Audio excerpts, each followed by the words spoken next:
નમસ્કાર દરેક મારા વહાલા વિદ્યાર્થીઓ ભાઈઓ તેમજ બહેનોનું આજના વિડિયો લેક્ચરમાં દરેકનું સ્વાગત છે. આજે આપણે ઇંગ્લિશના લેક્ચરમાં ગ્રામરનો યુનિટ, ગ્રામરનું chapter active voice, passive voice, કર્તરી રચના, કર્મણી રચનાનો અભ્યાસ કરીશું.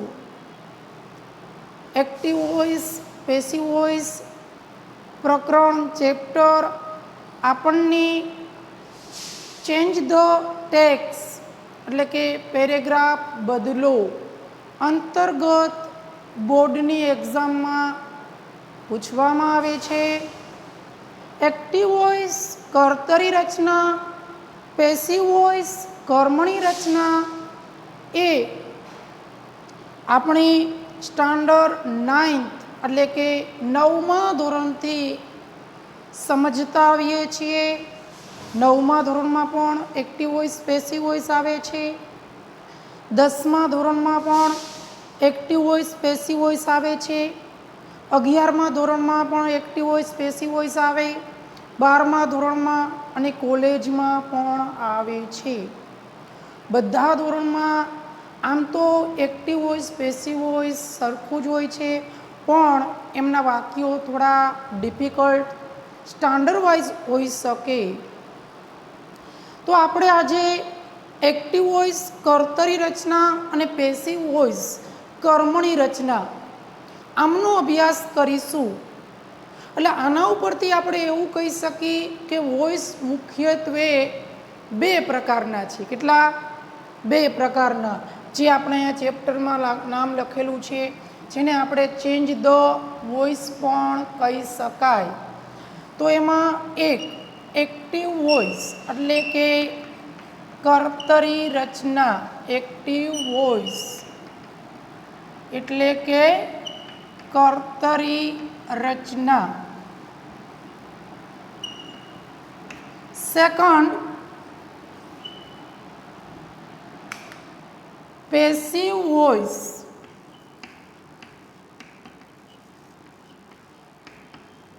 એટલે કે કર્મણી રચના.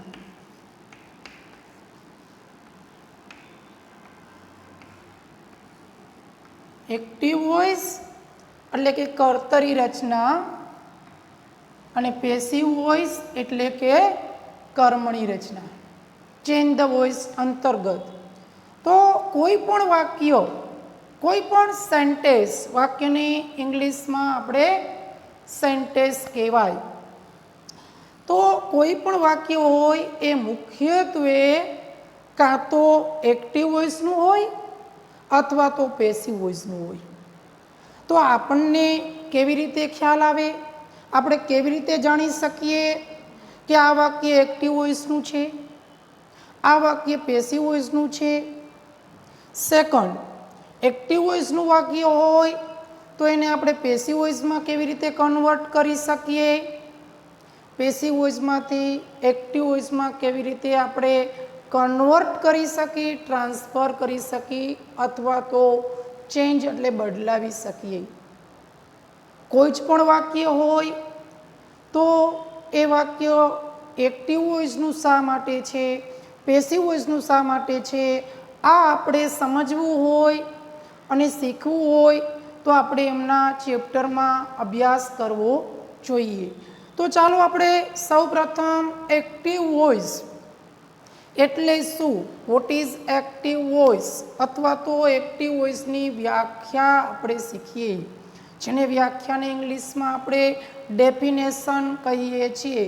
તો આપણે લખીએ એક્ટિવ વોઇસ એટલે શું, એક્ટિવ વોઇસ એટલે શું?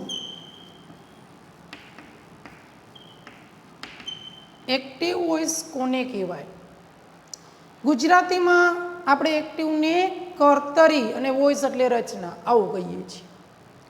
હવે વાક્યના સેન્ટેન્સના મુખ્ય 4 પ્રકાર: કર્તા, સબ્જેક્ટ, વર્બ, ક્રિયાપદ, ઓબ્જેક્ટ, કર્મ एक्स्ट्रा वर्ड अन्य शब्द।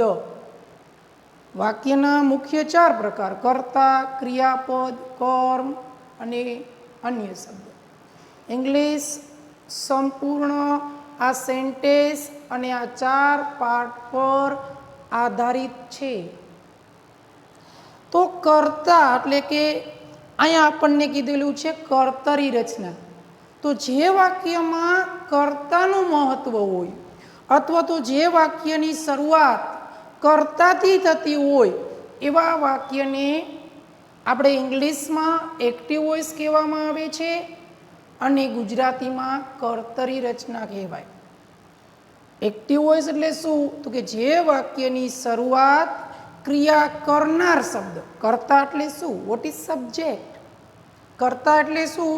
તો કે જે વાક્યની શરૂઆત ક્રિયા કરનાર શબ્દથી એટલે કે કર્તાથી થતી હોય તેવા વાક્યને એક્ટિવ વોઇસનું વાક્ય કહેવાય। આના ઉપરથી આપણે એવું પણ સમજી શકીએ કે એક્ટિવ વોઇસમાં કર્તા શરૂઆતમાં આપેલું હોય છે, બીજું એક્ટિવ વોઇસમાં કર્તાનું મહત્વ હોય છે। તો જો આપણે વ્યાખ્યા લખી એક્ટિવ વોઇસ એટલે શું? તો કે જે વાક્યની શરૂઆત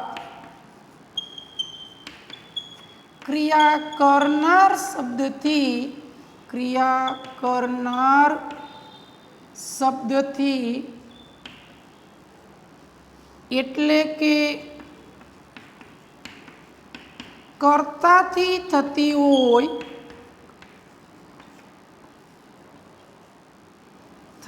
હોય તેવા વાક્યને એક્ટિવ વોઇસ, ટૂંકમાં આપણે એને એવી કહેશું। એક્ટિવ વોઇસને આપણે ટૂંકમાં શું કહેશું? એવી। એક્ટિવ વોઇસનું વાક્ય કહેવામાં આવે છે જે વાક્યની શરૂઆત ક્રિયા કરનાર શબ્દ, શેનાથી? ક્રિયા કરનાર શબ્દ। ક્રિયા કરનાર શબ્દ એટલે શું? કર્તા।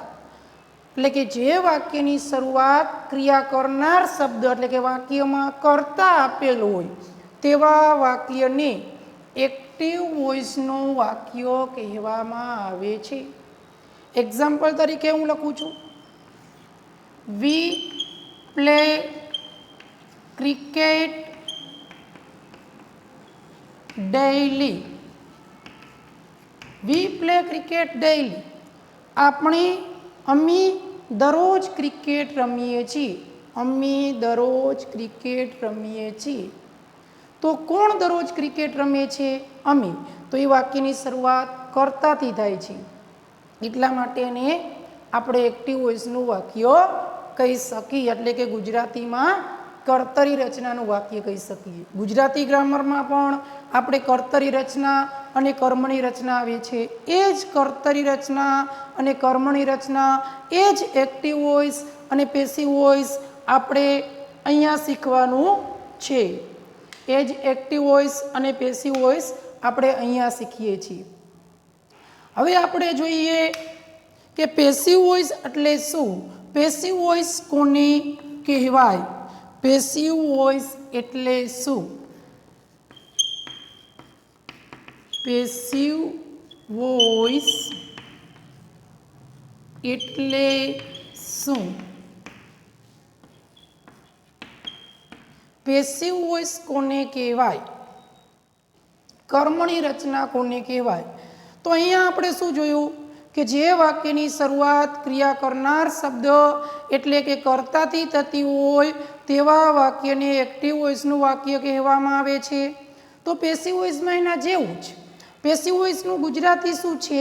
કર્મણી રચના, એટલે કે કર્મનું પ્રાધાન્ય હોય, જે વાક્ય રચના કર્મ પર આધારિત હોય, જે વાક્ય રચનામાં કર્મનું મહત્વ હોય, આવી વાક્ય રચનાને આપણે ગ્રામરમાં, વ્યાકરણમાં કર્મણી રચના કહીએ છીએ।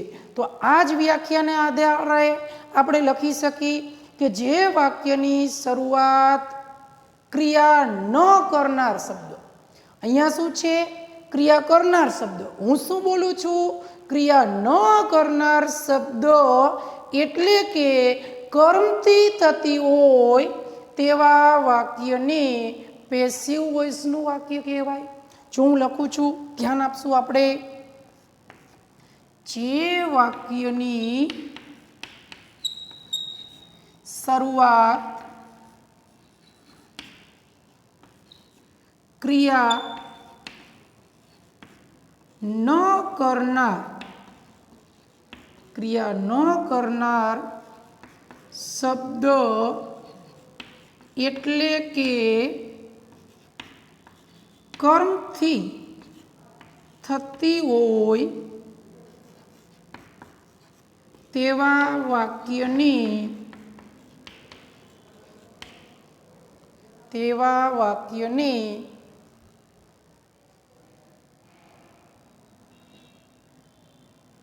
પેસિવ વોઇસ, ટૂંકમાં પીવી નું વાક્ય કહેવામાં આવે છે. શું લખ્યું? જો આપણે ફરી સમજીએ. જે વાક્યની શરૂઆત ક્રિયા ન કરનાર શબ્દ એટલે કે કર્મ. શું? ક્રિયા ન કરનાર શબ્દ એટલે કે કર્મથી થતી હોય તેવા વાક્યને પેસિવ વોઇસ, ટૂંકમાં પીવીનું વાક્ય કહેવામાં આવે છે. તેવા વાક્યને પેસિવ વોઇસનું વાક્ય કહેવામાં આવે છે. આ જ વાક્ય છે, એને જો હું આ રીતે લખું છું, એમનું પેસિવમાં ફેરવું છું, ધ્યાન દેજો. અહીંયા શું છે? We play cricket daily. આપણે દરરોજ ક્રિકેટ રમીએ છીએ. તો આને પેસિવમાં રૂપાંતર કરવું હોય તો આ રીતે થશે. Cricket is played by us daily. Cricket is played by us daily. Cricket અમારા દ્વારા દરરોજ રમાય છે અથવા તો રમવામાં આવે છે. તો આ વાક્યની શરૂઆત શેનાથી થાય? વી એટલે અમે અથવા આપણે. કોણ દરરોજ ક્રિકેટ રમે છે? તો કે અમે. એટલે વાક્યની શરૂઆત શેનાથી થાય? સબ્જેક્ટ, કર્તાથી. ઓકે, અહીંયા જોવો જોઈએ, cricket is played by us daily. Cricket અમારા દ્વારા દરરોજ રમાય છે, અથવા ગુજરાતીમાં અમે બોલો તો ચાલે કે ક્રિકેટ અમારા દ્વારા દરરોજ રમવામાં આવે છે. તો આ વાક્યની શરૂઆત શેનાથી થાય? ક્રિકેટ. શું દરરોજ રમવામાં આવે છે? શું દરરોજ રમાય છે? તો કે ક્રિકેટ. તો ક્રિકેટ ક્રિયા કરનાર શબ્દ નથી. ક્રિકેટ રમવાની ક્રિયા કરે? ના, ક્રિકેટ રમવાની ક્રિયા કરી શકે નહીં. અહીંયા બી ક્રિયા કરી શકે. કર્તાથી શરૂઆત થાય છે એટલે એક્ટિવ વોઇસનું. અહીંયા કર્મથી શરૂઆત થાય છે એટલે પેસિવ વોઇસનું. તો આ બે વ્યાખ્યા ઉપરથી આપણે એટલું સમજવાનું છે. ફરીથી એકવાર રિપીટ કરીએ કે કોઈ પણ વાક્ય, એની સેન્ટેન્સ, કોઈ પણ વાક્ય હોય તો એના મુખ્ય બે પ્રકાર હોય. એક એક્ટિવ વોઇસ એટલે કે કર્તરી રચના, અને પેસિવ વોઇસ એટલે કે કર્મણી રચના. હવે આપણે એમની વ્યાખ્યા એટલે કે ડેફિનેશન સમજવી હોય તો આપણે આ રીતે કહી શકીએ કે જે વાક્યની શરૂઆત ક્રિયા કરનાર શબ્દથી એટલે કે કર્તાથી થતી હોય તેવા વાક્યને એક્ટિવ વોઇસ, ગુજરાતીમાં કર્તરી રચનાનું વાક્ય કહેવાય. સેકન્ડ, પેસિવ વોઇસ એટલે શું?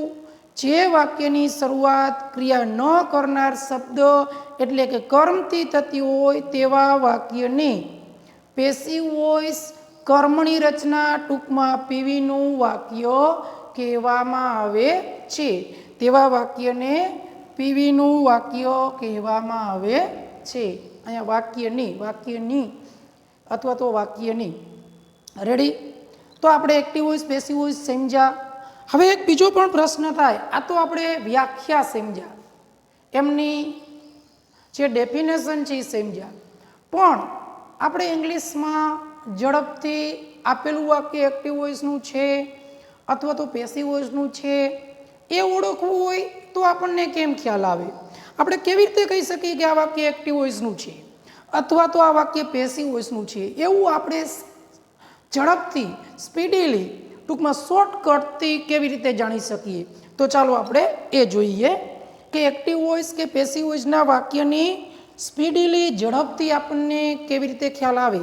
આપણે લેસન સમજતા હોય, ઇંગ્લિશ વાંચતા હોય તો બધા વાક્યનું આપણે ગુજરાતી કરી શકીએ નહીં.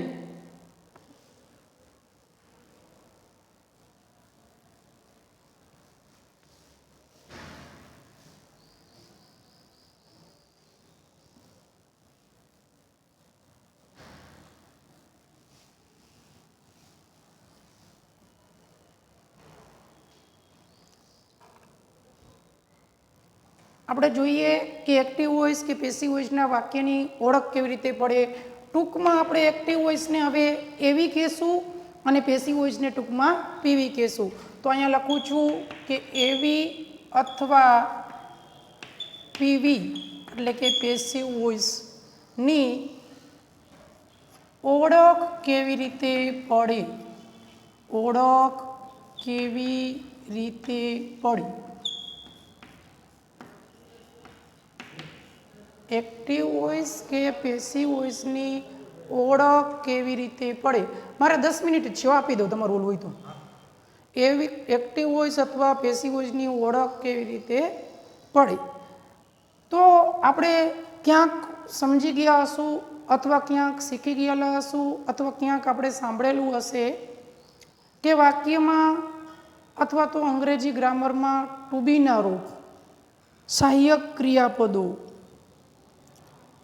આવું સમજેલા હશું. ઇંગ્લિશ ગ્રામરમાં ટુ બીના રૂપ, સહાયક ક્રિયાપદોનું ખૂબ મહત્વનું છે. આપણામાંથી ઘણા બધા વિદ્યાર્થીઓ ટુ બીના રૂપ કયા અને કેટલા છે એ જાણતા નથી. તમે પ્રશ્ન કરી જુઓ, તમારી જાતને પૂછો કે ટુ બીના રૂપ કુલ કેટલા, મનમાં વિચારો જોઈએ. તો તમે હવે ધારી લીધું હશે કે ટુ બીના રૂપ આટલા છે. ઘણા 5 કહેશે, ઘણા 6 કહેશે, ઘણા 7 કહેશે, ઘણા 9, ઘણા 12, ઘણા કે સર ટુ બીના રૂપ એટલે શું એ જ નથી ખ્યાલ. તો ટુ બીના રૂપ કુલ ઇંગ્લિશમાં 8 છે. તો કયા કયા?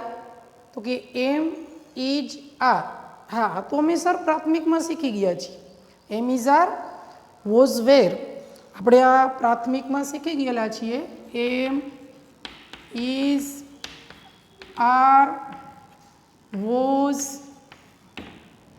વેર આ 8 ટુ બીના રૂપથી તો પરિચિત છે. ત્યાર પછી કયા ટુ બીના રૂપ કોઈને ખ્યાલ છે? વિચારો જોઈએ, થિંક કરો જોઈએ, તો નહીં ખ્યાલ હોય. ઘણા સેલ કહેશે, ઘણા વિલ કહેશે. સેલ વિલ ટુ બીના રૂપ નથી. તો શું છે? સેલ વિલ તો સહાયક ક્રિયાપદ છે. Can, food, cell, will, should, must, May, might આ બધા સહાયક ક્રિયાપદ છે. એ ઉપરાંત બીજા 3 ટુ બીના રૂપ છે, બી, બીઇંગ અને બીન. ઇંગ્લિશમાં 8 ટુ બીના રૂપ છે. કેટલા? 8. Am, is, are, was, were, be, being અને બીન. એટલે આપણે અત્યારે શું સમજી રહ્યા છીએ, શું શીખી રહ્યા છીએ કે એક્ટિવ વોઇસ અથવા પેસિવ વોઇસની ઓળખ કેવી રીતે પડે. તો એના માટે આ જરૂરી છે. તો આપણે કહી શકીએ કે જે વાક્યમાં ટુ બીના રૂપ તેમજ ભૂતકૃદંત આપેલું હોય તેવા વાક્યને પેસિવ વોઇસ કહેવાય. હવે વળી પાછો આપને પ્રશ્ન થાય, સર આ ભૂતકૃદંત એટલે શું? આવું ભૂતકૃદંત, વર્તમાન કૃદંત, સામાન્ય કૃદંત અમે ગુજરાતીમાં સમજીએ, સંસ્કૃતમાં સાંભળવા મળે છે, અંગ્રેજીમાં પણ અમે સાંભળીએ છીએ, પણ ખરેખર એકચ્યુઅલી આ છે શું? આપણે કેવી રીતે કહી શકીએ કે આને વર્તમાન કૃદંત છે, એનો ઉપયોગ શું, ક્યારે મૂકવું જોઈએ, ભૂતકૃદંત ક્યારે વપરાય? તો દરેક વર્ડ છે, દરેક જે સેન્ટેન્સ છે, દરેક કન્સ્ટ્રક્શન છે એના ખાસ પ્રકારના નિયમો હોય છે. ટુ બીના રૂપના મુખ્ય 3 ઉપયોગો છે. ટુ બીના રૂપના મુખ્ય કેટલા? ત્રણ ઉપયોગો આપણામાંથી બહુ ઓછા સ્ટુડન્ટ્સ જાણતા હશે અને બહુ ઓછાએ આ પ્રશ્ન ક્યાંક સાંભળેલો હશે. વિચારો જોઈએ ટુ બીના રૂપો કયા કયા અને ક્યાં ક્યાં ટુ બીના રૂપનો ઉપયોગ ક્યાં ક્યાં થાય. તમે કેવા પ્રકારના વાક્યમાં ટુ બીનો રૂપનો ઉપયોગ કરો છો? તો કે એક, કોઈ જ પણ પેસિવ વોઇસનું વાક્ય બનાવવું હોય તો કમ્પલસરી ફરજિયાત ટુ બીના રૂપ જોઈ. ટુ બીના રૂપ વિના પેસિવ વોઇસનું વાક્ય બને નહીં. ઇંગ્લિશમાં કોઈ જ પણ પ્રકારનું વાક્ય તમે જોવો શોધો તો એમાં કમ્પલસરી ટુ બીના રૂપ આવે, સિવાય એક પ્રેરક ક્રિયાપદ એટલે કે કોઝલ કન્સ્ટ્રક્શન જે તમારે કોલેજમાં અને એમાં આવે છે. એક પ્રેરક ક્રિયાપદનું પેસિવ કરતી વખતે ટુ બીના રૂપ વપરાતા નથી. બાકી ટોટલ વાક્ય રચનામાં ટુ બીના રૂપ જોઈ. ટુ બીના રૂપ વિના પેસિવ રચના બનતી નથી. એટલે કે ટુ બીના રૂપ કોઈ પણ વાક્યનું પેસિવ બનાવવું હોય તો કમ્પલસરી વપરાય. બે, કોઈ જ પણ વાક્યને ચાલુ કાળ એટલે કે ચાલુ વર્તમાન કાળનું તમે બનાવો તો એમાં એમિઝાર ક્રિયાપદનું આઈએનજી વાળું રૂપ આવે. ચાલુ ભૂતકાળનું બનાવો તો વોઝ વેર તેમજ ક્રિયાપદનું આઈએનજી વાળું રૂપ આવે. ચાલુ ભવિષ્યકાળનું બનાવો, જો ચાલુ ભવિષ્યકાળની વાક્ય રચના બહુ ઓછા વિદ્યાર્થીઓને યાદ હશે અથવા તો બહુ ઓછા વિદ્યાર્થીઓ જાણતા હશે કારણ કે બહુ ઓછો ઉપયોગમાં વપરાય છે. તો એમાં પણ ટુ બીનું રૂપ આવે. જેમ કે એમાં વિલ બી ક્રિયાપદનું આઈએનજી વાળું રૂપ આવે. We shall be playing cricket, અમે ક્રિકેટ રમી રહ્યા હશું તો એમાં શેલ બી બોલ્યો અથવા વિલ બી આવે. પ્રથમ પુરુષ એક વચન અને પ્રથમ પુરુષ બહુવચન હોય તો એમની સાથે શેલ, બાકી બધા સાથે વિલ. અને ત્રીજો પ્રકાર, ત્રીજો એનો ઉપયોગ કે કોઈ પણ પ્રકારની ક્રિયાપૂર્વક વાક્ય રચના એટલે કે જે વાક્ય રચનામાં મુખ્ય ક્રિયાપદ ન હોય તો આવી વાક્ય રચનાઓ બનાવવા માટે ટુ બીના રૂપ આવે. જેમ કે અમે વિદ્યાર્થીઓ છીએ, વી આર સ્ટુડન્ટ્સ. ગુજરાતી અમારી માતૃભાષા છે, Gujarati is our mother tongue. Bharat મારો દેશ છે, ઇન્ડિયા ઇઝ માય કન્ટ્રી. તો આ બધા જે વાક્યો છે એ ક્રિયાપૂર્વક વાક્ય કહેવાય, એમાં મુખ્ય ક્રિયાપદ હોતા નથી. તો આવા વાક્યને તમારે લખવા હોય તો ટુ બીના રૂપ આવે. સાદા વર્તમાનકાળના ક્રિયાપૂર્વક વાક્ય બનાવવા એમિઝાર આવે. સાદા ભૂતકાળમાં વોઝ વેર આવે. સાદા ભવિષ્યકાળમાં બી આવે. ચાલુ કાળના તો ક્રિયાપૂર્વક વાક્ય બને જ નહીં કારણ કે ચાલુ કાળમાં કમ્પલસરી ક્રિયાપદ હોવું જોઈએ તો જ ચાલુ કાળ આવે. તો આપણે અહીંયા શીખવાના છીએ કે એક્ટિવ વોઇસ અથવા પેસિવ વોઇસની ઓળખ કેવી રીતે પડે. એક્ટિવ વોઇસ અથવા પેસિવ વોઇસનું વાક્ય આપણે કેવી રીતે જાણી શકીએ. તો કે જો વાક્યમાં ટુ બીનું રૂપ અને ભૂતકૃદંત આપેલું હોય તો તેવા વાક્યને પેસિવ વોઇસનું વાક્ય કહેવાય. એટલે એક કમ્પલસરી ટુ બીનું રૂપ હોવું જોઈએ 8માંથી. પછી કદાચ એક કરતાં બે હોય તો ચાલે. ચાલુ કાળનું પેસિવ કરવું હોય તો બે ટુ બીના રૂપ આવે. સાદા કાળમાં એક ટુ બીનું રૂપ આવે અને કમ્પલસરી ભૂતકૃદંત હોવું જોઈએ. ભૂતકૃદંતના મુખ્ય બે ઉપયોગ, એક કે કોઈ પણ કાળનું પેસિવ બનાવવું હોય તો કમ્પલસરી ભૂતકૃદંત જોઈ. અને સેકન્ડ, કોઈ પણ પૂર્ણકાળની વાક્ય રચના બનાવી હોય તો પણ ટુ બીના રૂપ જોઈ. કોઈ પણ પૂર્ણકાળની વાક્ય રચના બનાવી હોય તો પણ ટુ બીના રૂપ આવે. કોઈ પણ પેસિવ વાક્ય રચના બનાવી હોય તો પણ ટુ બીના રૂપ આવે. તો આપણે અહીંયા લખીએ કે એક્ટિવ વોઇસ પેસિવ વોઇસના વાક્યની ઓળખ કેવી રીતે પડે. તો કે જે વાક્યમાં ટુ બીના રૂપો એટલે કે am, is, are, was, were, be, being કે બીન તેમજ ભૂતકૃદંત જેને આપણે ઇંગ્લિશમાં પાસ્ટ પાર્ટિસિપલ કહીએ છીએ, ભૂતકૃદંત આપેલ હોય તેવા વાક્યની પેસિવ વોઇસ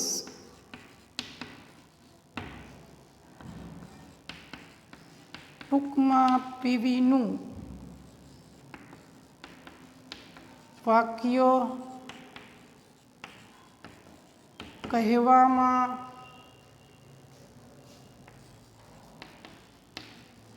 આવે છે.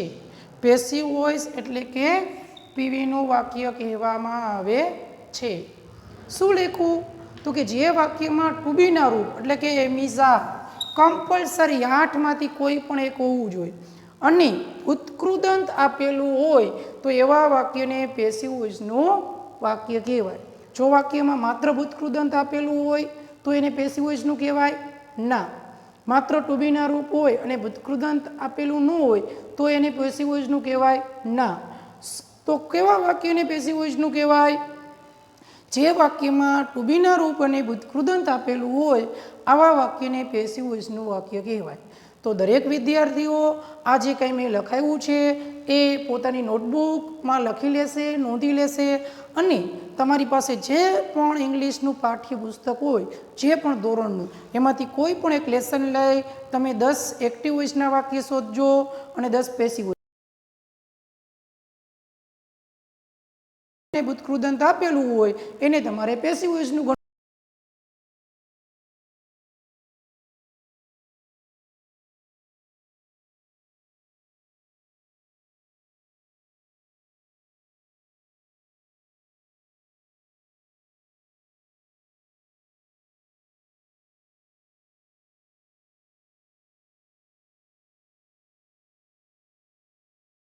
છે એની ઓળખ કેવી રીતે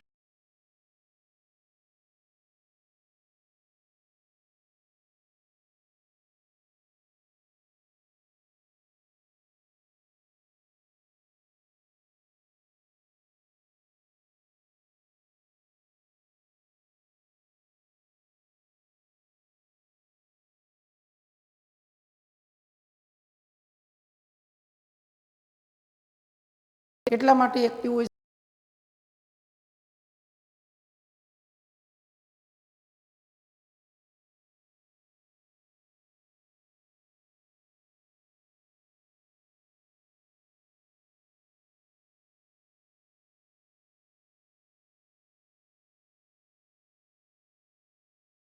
ના કુલ કેટલા ઉપયોગો?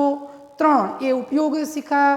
સેકન્ડ આપણે ઉત્કૃદંત, વર્તમાન કૃદંત અને સામાન્ય કૃદંત આ 3 પ્રકાર એમનો પરિચય કર્યો. મુખ્ય 2 ઉપયોગો છે એ આપણે